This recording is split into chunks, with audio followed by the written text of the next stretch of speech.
Hi, this is Eric Daw from Mommy Fit, and today I actually want to share a video with you. I actually received this video last week from Carlin Reed, and I thought it was an awesome video, and I'm going to show it like right here as I'm talking. You'll see a little clips of it, and as you can see just from the little clips, it's a pretty amazing video. And this video was actually a month before Carlin's 75th birthday. So once I saw it, I had said I have to speak to Carlin. So take a look at this video of me 2 days later speaking to Carlin after seeing this video, and tell me what you think. The reason why I wanted to speak with you, Carlin, is I saw a great video that she did with that involved dancing and basically performance, right? Mm-hmm. And I thought it was amazing, first off. Thank you. And that's why I really wanted to speak to you. And, I thought what you did was, number one, it's inspiring to a lot of people, regardless of how old they are. So first off, could I ask you what even got you into getting to the level you got, or level you are, in terms of your dancing? I guess the two parts of that are inspired by seeing good dance. Yes. And then a very hard work ethic. Mm.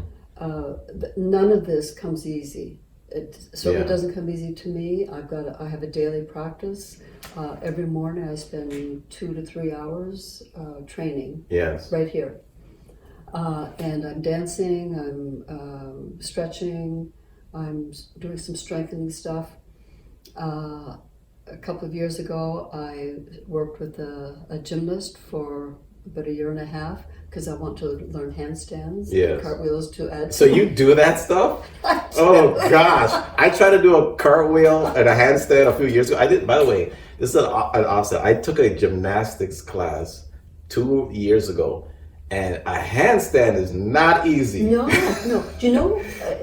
They say it takes 4 years. Oh, really? To do a handstand. Wow. And I haven't been at it 4 years yet, but I'm aiming for it. Oh wow. But the incredible thing is, I'm 75 years old. Yes. And I'm getting better Wow. at all of this stuff. And I didn't do this as a child. That's amazing. I'm doing it as an adult.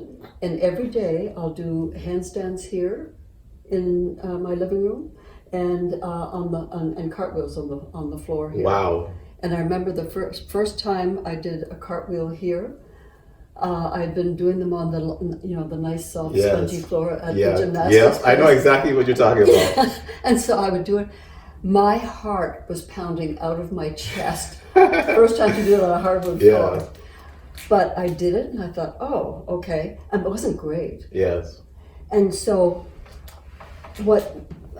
one of the big things that I've learned through this process is that if I keep at it, I can get a little bit better. Yes. I can get a little bit better. Yes. And I am now more flexible than I've ever been in my life.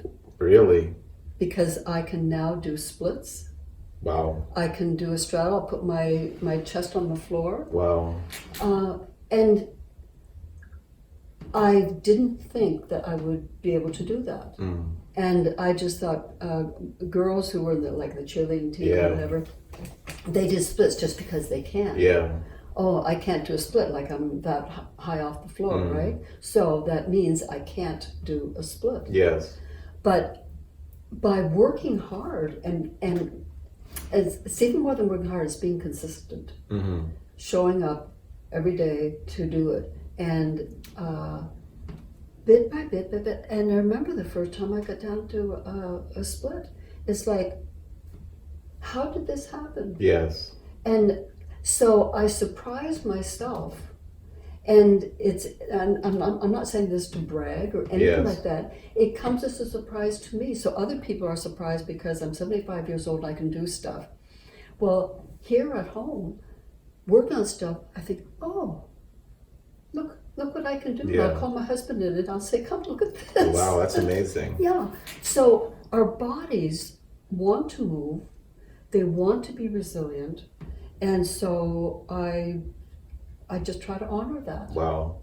So what led you, and I think, again, going back to that video, what led you, it's funny, like we spoke off camera and you were talking about how you did not grow up doing this, and eventually, you put in a lot of time and a lot of effort, and obviously it shows up in the video. What led you to the point, or what was the reason why you even wanted to do a video like that? I went to Luke and Gentleman. Yes. People help coordinate this and make it happen. Because I wanted the dance partner that I was working with to learn some lifts to do with me. Yes.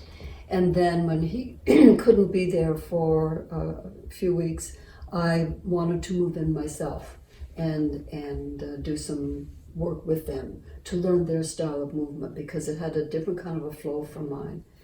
And then we no sooner started when Luca said, and he had a little printout thing, sort of a vision paper.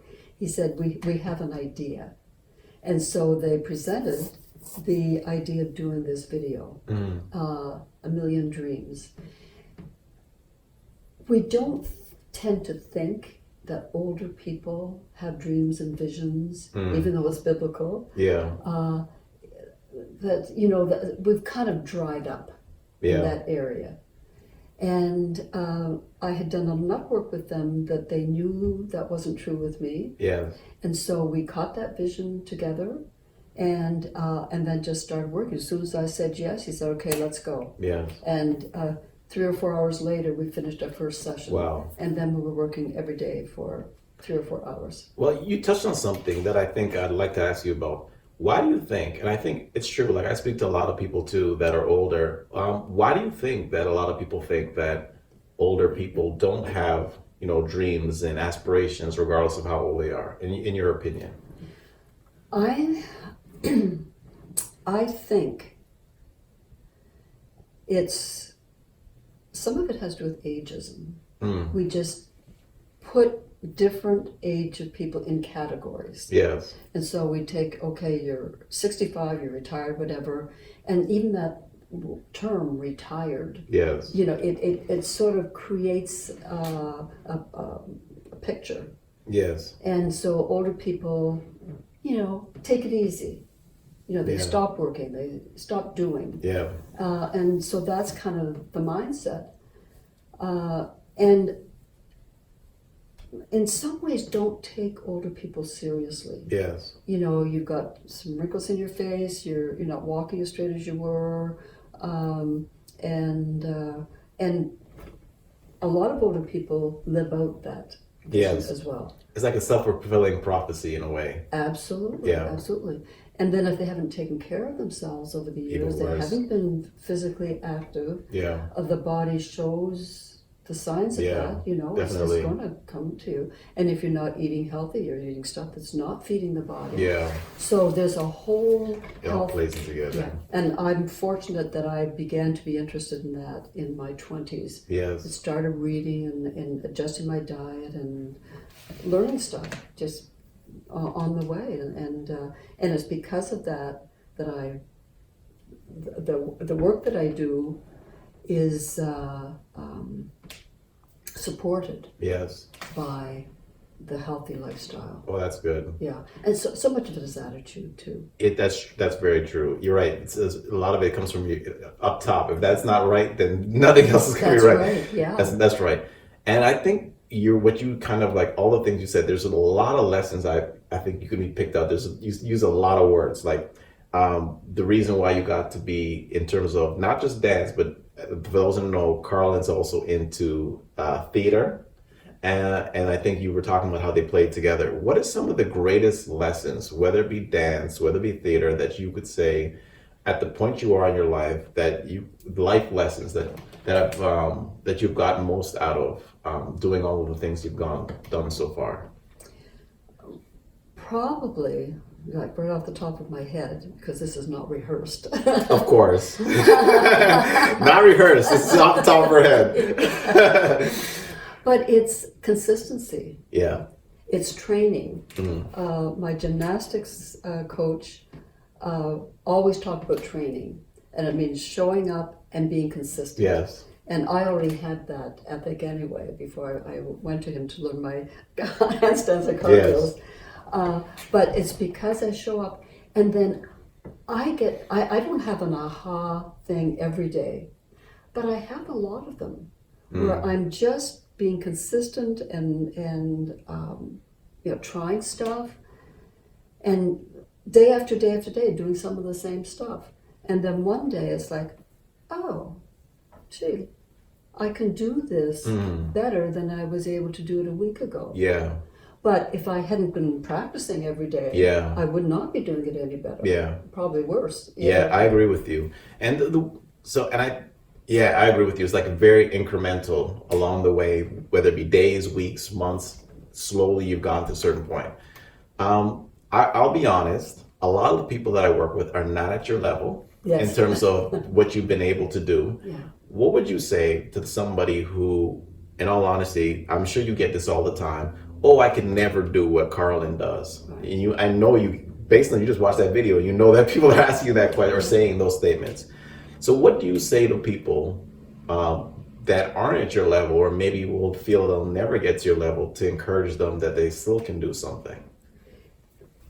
I can say that anything you do is great. Yeah. So, like a simple exercise, for example, that I do is I stand on one foot.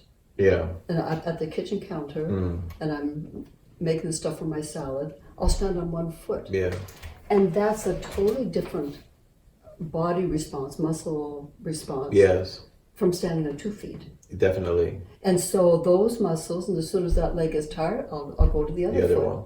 Now, of course, because I also like to stretch, I might put a leg up on the counter. So I just sort of fold it into my day. Yeah. But it doesn't take a lot to improve. Yes. It takes the consistency. Yes. That's what it is, and so you do what you can. Yeah. You don't have weights, you press your hands together. You use your muscles. Yeah.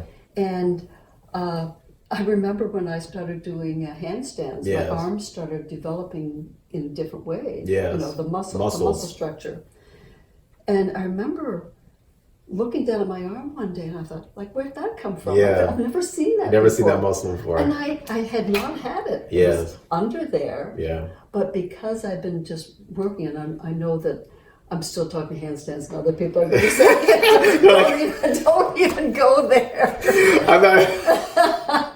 But you know what? You don't have to actually stand on your hands. Yes, I know what you mean. You can just press against a chair. So it doesn't take as much as you think. Yeah, and I think what you also off camera said, and I think was great, was regardless of where you are in your life, whatever physical abilities you have, everyone starts from somewhere. That's right. Right, and it comes down to that hard work and consistency, whether you improve or not. Yeah. And in terms of wrapping up, also what she said is also the idea of you're mentally being in the right frame of mind too. That's right. And bringing it all together. And how badly do you want this? Yeah. Do you want a body that's stronger? Yes. Do you really want it? Or do you care? Yeah. If you don't care, you're not going to do it. Yeah. If you do care, direct that I do care thing. Yes. And I do want to say one thing. Go ahead. All right?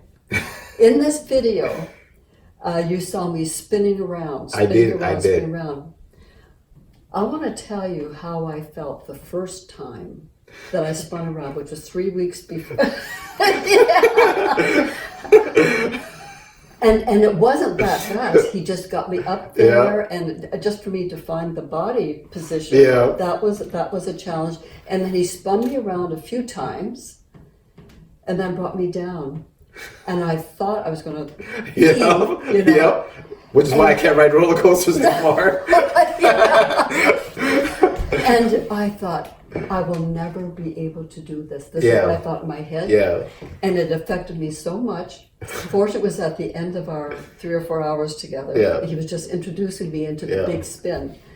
And I drove home, which took about 40 minutes. And I just wanted to get home. And got home safely. Yeah. Crawled up the stairs. Crawled into bed, pulled the covers over, and I slept for 2.5 hours. Wow. And it took me another 36 hours to stabilize. Wow. Wow. But I wanted to do it. Mm. And Luca was my encourager. Yes. He said, we'll keep at this. So every day we would do it. And then it got so that I didn't need as much recovery time. Okay. And he was brilliant. He knew just when to speed it up a little bit. Okay. And then finally he was able to just go for it. So now, let me ask you, now you try doing something like that now. How do you feel? Well, I have to tell you the truth. Yes. Spin around. When I first come down from the spin, I'm a little bit dizzy. Okay. And I need, a few seconds of recovery before I do the next move. So that's why in a video, we can do what? Cut! So that's what we do. We knew we could get to that point in the day. That's funny. That is funny. And if this was a live performance, that would have to be the end of the day. That's funny. Or some very gentle thing that's hilarious. Help me down and let me gather my that is funny. balance and then move on. Well, that's what it goes to show, the power of editing. Power of editing. Yeah. And for me, it was I wanted it badly enough that I was willing every day to do it a few times, and I need this much recovery time, and to the day that we were able to do a full out was like magical. Amazing. And see, that feeds me. And if people will go to the point where the magic strikes them, like I try to get up off the day, I can't quite get my bum off. Okay. Yes. Okay. But every day I try it. And then one day, oh my gosh, I've got air between me and the chair. I don't know about other people, but that excites me a lot. And that keeps me going. Well, that's amazing. Honestly, that's amazing. And as I said before, you're better than me because I stopped riding roller coasters for that same reason. I couldn't take that nauseous feeling anymore. It's horrible. It's terrible. Oh gosh, I have a story to tell. Off camera, I'm gonna tell you the story about me riding a roller coaster. That took me like a day to recover. That's right. Yeah, it's the 24 to 36 hours. Yep. I'm gonna tell you the story. So, what you've done is inspiring, is amazing. So what now for you? And I think someone like you seems like somebody who you love to continue to push the limits. You keep wanting to say, I'm going to keep going and to try to achieve this or do this. So for you now, what is there left? What's left? Well, who knows? Yeah. I've got a major project that I'm working on with Harold. Yeah. In this, it's going to be funny. It's the setting is a cemetery. Okay. The whole thing is it's live performance, and we're at a cemetery, and we both have losses, and then so stuff begins to happen. But there's a lot of humor. I mean, it sounds pretty dark. Yeah. But it's also very hopeful that there is life after death, basically. Yeah. And there's life after age of 70. There's life, hopefully, after the age of 75. I don't know yet. I'm almost 75. But for me, I just want to keep pushing whatever limits, I feel now. I want to push those limits, and we're already beginning to talk about doing more work together. Wow, that's amazing. Yeah. That's amazing. Well, and I was, I don't know if I can say this, but I've had some beginnings of an approach through a couple of big dance entertainment kind of. Wow. Who might be interested. That's amazing. No, you said it. It's gonna stay right here. No, that's amazing. I want to say, number one, what your story is, again, amazing. It's inspiring. But I want to say thank you so much for taking the time to speak with me.